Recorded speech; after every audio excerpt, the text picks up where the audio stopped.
Hello, beautiful people from across the land. It is your girl, Tashana Nicole. Join me on my journey to financial independence by eliminating debt, creating multiple streams of income, and inspiring others to dream again. Hey peeps, welcome back to my channel. Special welcome if you are new here. Thank you for those who are returning. So today's video, I want to talk about my first year being monetized on YouTube, and I thought it was highly appropriate to do it in December because December of last year was when I became monetized. So I'm going to share how much I made, some of the things I feel like not enough YouTubers are talking about that was actually a surprise or struggle for me with monetization, and then a few tips on how I'm going to continue to grow my channel and revenue. So stay tuned. Alright, so let's get into what you all want to know. How much money did I make my first year being monetized on YouTube?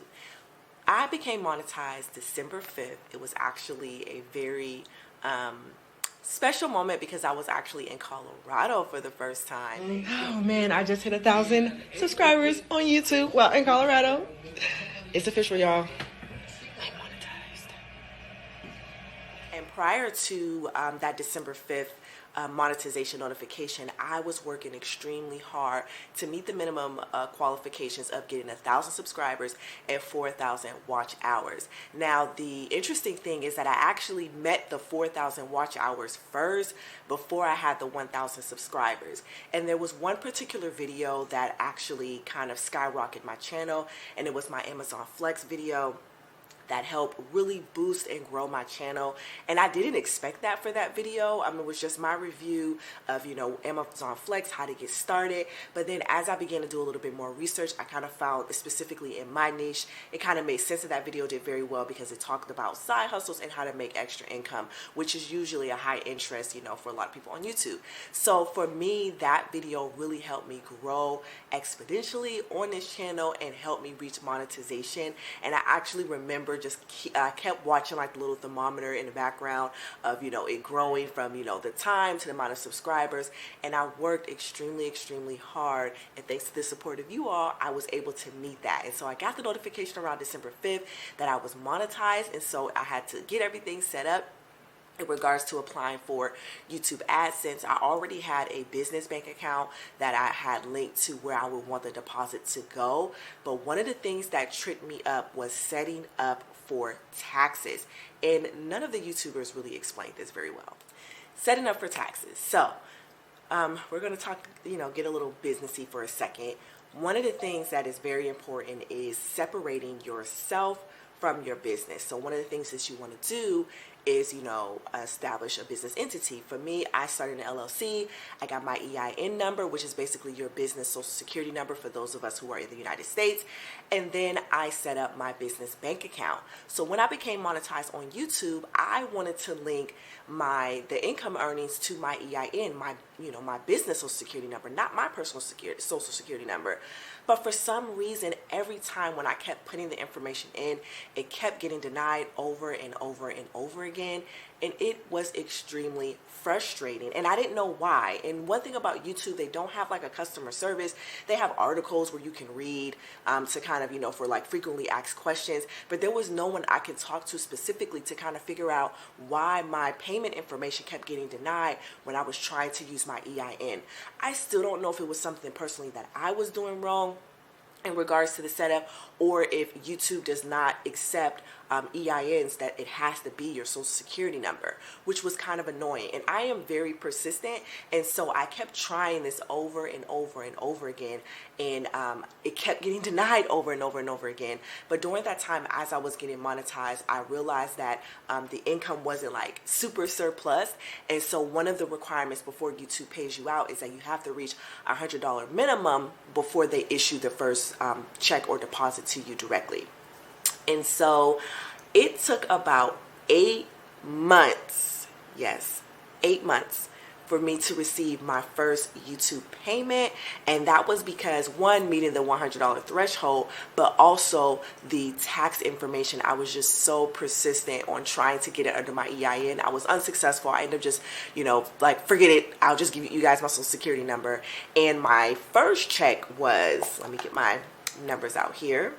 So after 8 months, my first check with YouTube, the total amount that I received was $423.78. Now that was accumulation of a few months, because again, I was having that issue with the tax setup in regards to wanting to put it under my EIN and not my social security number. But yeah, that was my first check, and unfortunately I did not get to use it in a way that I thought would be most useful, because I did sign up for one of those coaching programs, and the first payment happened to be due around the same time I received my first deposit, and so it basically took the majority of that money. So it was like a bittersweet type of moment, that I kind of felt like that was like robbed from me in a sense, because the coaching program that I signed up for, it just wasn't what I expected it to be. And because I kind of locked myself in this payment plan, I had to, pay it off. But that was like my first experience with my first deposit with my YouTube check, which has been my biggest thus far. Currently to this year to date, the total amount of money that I've earned on YouTube for the year, by the recording of this video, is $561.23.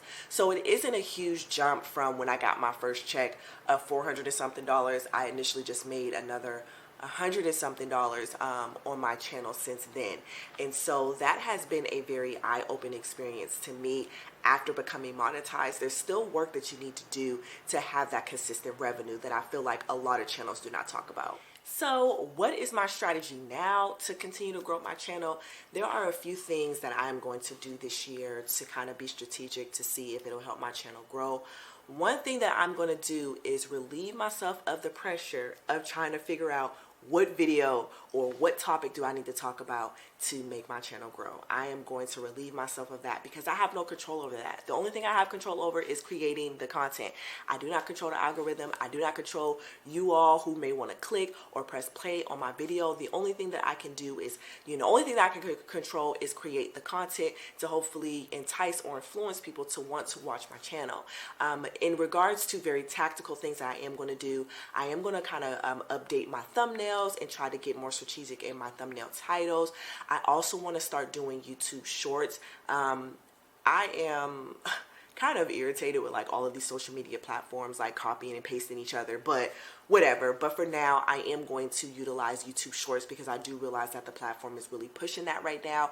And from some videos that I've watched, YouTube shorts are being kind of utilized to help feed into your long form content. So I'm going to try to figure out a strategic way to utilize YouTube shorts that could eventually lead traffic to my long form videos.